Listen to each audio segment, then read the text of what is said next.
So if you just got into cryptocurrencies, you got invested, maybe you watched our videos, maybe you watched someone else's videos, and you were super excited, you bought a couple of cryptos, and then they dropped, they tanked, and you're freaking out like, what the heck happened? Well, if you're new to investing, you have to understand that Bitcoin has some hold on the actual market. So if Bitcoin tends to go down, other cryptos kind of go with it. Now, why am I actually talking about Bitcoin today, and how does this all tie into the thumbnail and the title of the video? Well, China shuts down crypto transactions, which, if you guys don't know, China has a lot of the mining that has to do with Bitcoin. So China has big warehouses and big companies that mine Bitcoin. And when they tend to put out information like this, that they stop, certain transactions for Bitcoin, it tanks the price. But the articles that we're going to be showing you guys today goes a lot deeper than that. And we're going to kind of go down a rabbit hole. And this is not financial advice. We're not financial advisors. But guys, just listen to what we have to say and do your own research, because at the end of the day, we could be completely wrong. And, if you decide you want to look into it, you can find the information you want to find. So with that being said, let's actually dive into one of the first articles that I want to show you guys today, which is China says banks must block crypto transactions, and basically the market falls. Bitcoin goes down. It's the lowest it's been for a while now. I believe like a couple of months. It's actually really, really low. And the reason that we think is behind that, and I'm gonna let John kind of go down that rabbit hole, because he's super excited about it and he's just been doing a lot of research with it. So I'm gonna let him kind of explain his reasoning and the information that he found on why he thinks that Bitcoin kind of tanked a little bit. So John, can you take that away from me? Yes. So China bans more mining. The region of banning is spreading across larger parts of China, so more places of China are getting hit, and that's just causing a ripple effect to the prices of Bitcoin. On top of that, there are other companies like Alibaba, which is also one of the biggest companies in China. Right. They're not allowing crypto transactions. They're saying that the digital bank in China is telling them to stop allowing cryptocurrency transactions. So that's another thing that's causing the price to go down. So it's now all of a sudden it's like, oh, we're against Bitcoin, we're against crypto. But in the back end, they're still creating their digital currency. They're creating ATMs that are creating digital currency. It's just a bunch of FUD that they're putting in the market. It's very, what I research, and Mike down the rabbit hole as well, is we're finding a lot of things that are popping up that we think is causing this ripple effect. It's part of a game, a bigger game. A bigger game that a lot of us newer investors, we kind of don't go too deep into it, right? We just figure, okay, Bitcoin's down and it'll go back up again. But we don't really know why it's going down. Some of us don't really care. We just want to make money at this point. But guys, this information that we're bringing you guys today is kind of important to understand and to do your research on why these things are happening. Now, in our opinion, there is a company that recently bought a bunch of Bitcoin, right when they said that they were going to buy it, the price kind of tanked.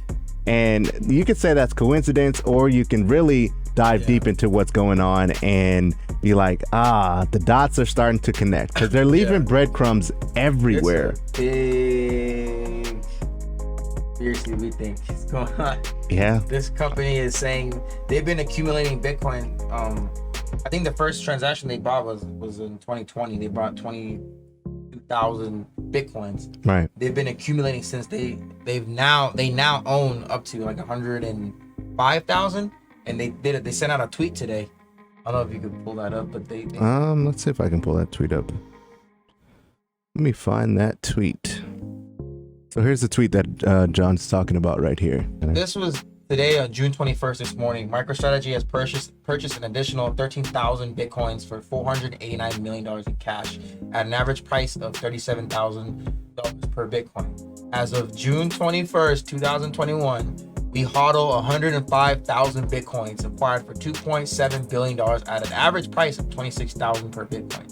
And then like a couple videos ago, we mentioned MicroStrategy, saying that they're a pretty large company Right. And they've applied for $1 billion purchase to acquire more Bitcoin. But remember, we said that they had 500 million in cash on the side.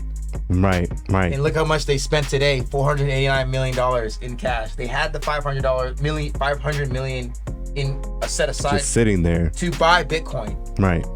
And then it crashed today, in a sense. It crashed miraculously. And they had enough money to buy what they wanted. And they're still potentially buying $1 billion more.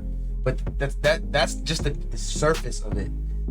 Yeah, because who is behind MicroStrategy? Michael's is it Sawyer? Saylor. Michael Saylor is what is he, the CEO or CEO? I believe so. I think he's the CEO of MicroStrategies. And MicroStrategies is a big corporation, but even more so he's in charge of than that, MicroStrategy. there is 2 more companies that has to tie into Alibaba, because the company that is invested in 2 MicroStrategies, the big corporation company, which is it called BlackRock. BlackRock. They own the most shares of MicroStrategy. So BlackRock they own 1.2 million shares of MicroStrategy. Right. They own the largest amount of shares in that company. They basically own that company. Basically. So they're inadvertently owning Bitcoin because of MicroStrategy. And then if you do we did some research, they're also one of the top 5 shareholders of Alibaba. So they own a lot of Alibaba stock as well. So in a sense, they own Alibaba too. And then what did Alibaba do? Yeah, Alibaba said today, we're not allowing any more crypto transactions because our bank told us not to do it anymore. So it's just crazy. So it's like this guy, the CEO of MicroStrategy, is saying, we love Bitcoin, we're gonna keep buying it. Day after he says that, it starts tanking, it starts going down, and then today it hit its lowest since like February, before Tesla bought Bitcoin. Yeah. So then now it's like, did they just buy the dip? They bought a lot of it. Yeah, but I think BlackRock bought it. Did they inadvertently tank the market so that they could acquire more Bitcoin? Because as you stated earlier, their average price was at like 26,000 per Bitcoin. They bought it at was it? Today is like 37,000. Yeah, it's crazy. So did they basically tank the market by putting this FUD out here that China companies are not going to allow for them to use their bank accounts to buy crypto anymore? You can't use anything. I wonder about that. I think China was already just doing whatever it is they're trying to do. They're banning mining and all that stuff. They're doing what they're doing. I think they just piggybacked off of it. Like, this is an opportunity. We have leverage in this company called Alibaba. That's one of the biggest companies in China. We own basically basically part ownership, because if you own a lot of shares, you're in a sense the owner of that company. So they're probably piggybacking off of China and saying, hey, you have to do something to FUD the market as well. I don't know. That's just a hard dumbed down narrative. That's what we think. That's what we think. Just all the dots are connecting. They're saying, hey, no more crypto transactions. That causes more people to go, crypto. The only reason people are going to sell is because they think that crypto is going to be done. It's going to go away. It's good. It's done with. If they're not going to buy, they're not going to spend $500 million in cash if Bitcoin is dead. Or if crypto is dead. It's just crazy. The thing that trips me out, honestly, is all the people that are invested in the crypto. I'm interested to know, who are the people that's selling?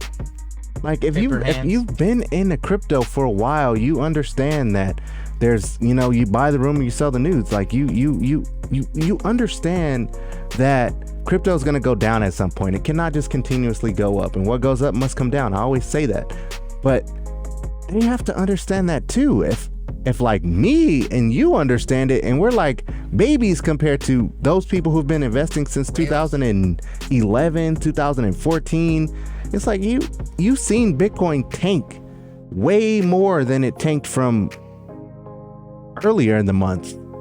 It's crazy to me. I don't understand how they can continuously put out this narrative that Bitcoin is fake or that crypto is fake, and then all these people just panic sell, and then they're just eating it up, just buying the dip every time, just eating it up.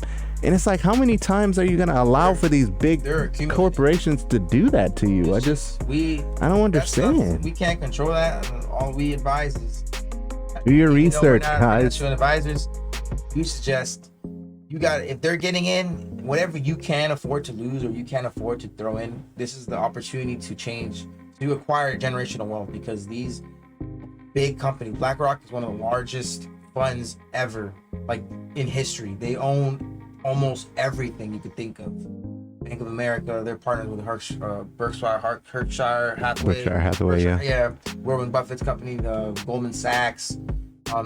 Anything you can think of, they somehow own a piece of it just because they're so large. They just buy stocks and everything. Yeah, it's crazy, so man. You have an opportunity right now to buy in and change your future, because you're investing in something that's going to eventually take over the world. The world's going to shift that direction. I mean, a lot of people are scared, and I understand it. You know what I'm saying? Like, they don't want to be stuck holding the bag, and I get it. But, you know, that's why you do your research to find the fundamental tokens and know that the company that you're backing, you're going to be able to stick with them for the next 3 to 5 years. Now, you don't know what's going to happen within that coin for those 3 to 5 years. It could tank down almost 2 cents. But if you really believe in that company, you did your research, and you're like, the team behind it can actually pull this thing off, you're not going to worry about it tanking all the way to 2 cents. Then you're just going to buy more. That's crazy. Yeah, that's like, because if you invest in a token, you want to look at the CEO, you want to look at what their purpose is, their utility, their use case. Yeah. The thing about Bitcoin is the creator is anonymous. It's Satoshi, and I don't know. I can't think of his last name, but Nakamura or something like that. He's anonymous. He could be dead. Supposedly that guy that said that was him, that wasn't him. I don't know, right? We don't know. Right. But since Bitcoin doesn't necessarily have like a CEO or creator, like, you know, Ethereum has Vitalik, Bitcoin, you just got to follow who's investing into it. That's the only thing you can look at. You can't look at the CEO and what moves they're making with Bitcoin to make it better or whatever. You just basically look at all the billionaires that are in Bitcoin or investing into it. Yeah, and you look at all the asset managers and asset funds that are investing into it. They're gonna be the ones that, hey, let's get greener mining. Let's go do this. You know, that's who you have to watch. There's no CEO to watch for Bitcoin. Right. You got to follow the money in that regard. Like, okay, these big, large corporations are buying billions of dollars worth of Bitcoin. They're not doing it for no reason. They're buying it. They're probably gonna try and make it better. Yeah. In the sense that their ROI is gonna be crazy, or like when it hits $100,000 per Bitcoin, which they are all saying that could happen. Yeah, I mean, potentially if it becomes more greener, you know what I'm saying? It's mind-blowing. Elon Musk is gonna start, accepting it again as a form of payment. So, it's gonna lean into that direction. And you just, at that point, you just gotta follow the money, guys. You know what I'm saying? You just gotta follow the money and not put your big boy pants or big girl pants on and really do your research to find out what's really going on. Like we had to really dive deep into connecting all of these dots about, BlackRock and MicroStrategies and all these different companies. You have to really just dive deep into it's all on the internet, guys. It's all on the internet. It's nothing that, you basically can't hide it anymore. So the goal of our channel, like I always say, is to educate you guys, but not so you take our word for it. We want you to be intrigued enough to say, they got something here. Let me go do my research and find out exactly what they're talking about. And that's what we hope and pray that you guys do, because, we're very early into crypto right now, though, crypto started in 2009, but we're still in an early position where we could still acquire certain cryptos at a decent enough price to where, in a couple of years, we could change our paradigm, change our lives forever almost. So, it's very important that you guys do your research. And if you guys are thinking about crypto, don't paper hands. Just diamond hand it, man. As long as the companies that you've and the cryptos that you've invested in are actually legit tokens. You know what I'm saying? Don't go towards these pump and dump coins and think that diamond hands actually mean something. That's like two totally different things. It's like apples to oranges. So thank you guys all so much for watching. We do hope you guys found some value in today's show. Hopefully you did. Look at the articles that we sent. We'll link them down in the description down below. And, you guys could check that out for yourself. So take care. God bless. Be safe. Peace.